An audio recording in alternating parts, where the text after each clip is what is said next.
Bantu bakithi ngibingelele, uFohla lokhulumayo othola kwinombolo ka-076 026 5726 esigodlweni esikhulu kwaMhlabelingana. Sizwe sonke kunendaba engifisa siyibuke la.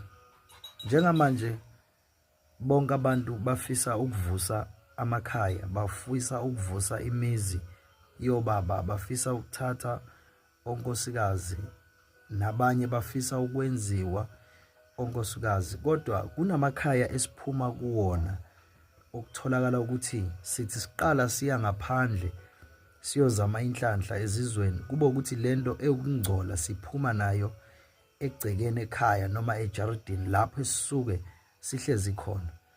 Kunezinto ezenzakalayo ezisuke ziyizinkomba noma ziyizimpawu. Akukhonakala ukuthi singathi sisekhaya singabantu besifazane sonke sikhale ngenkinga efanayo, ukuthi sizwa into kanje kanje singayiqondi kahle eyenzakalayo ngezikhathi zasebusuku noma ngabe iziphi.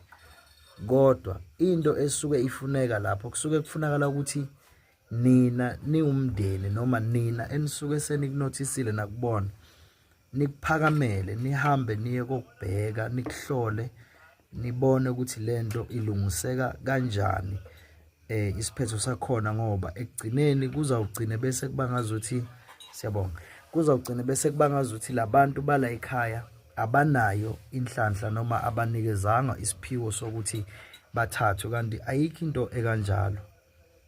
Ayikho into ekanjalo. Akekho umuntu odala lokuthi impilo yakhe ayizukuqhubeka iye phambili, isidalo sakhe nje nosekazofela ekhaya noma sekazogugela ekhaya.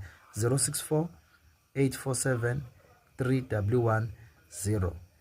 Thatha inombolo ungifonele 076 026 5726.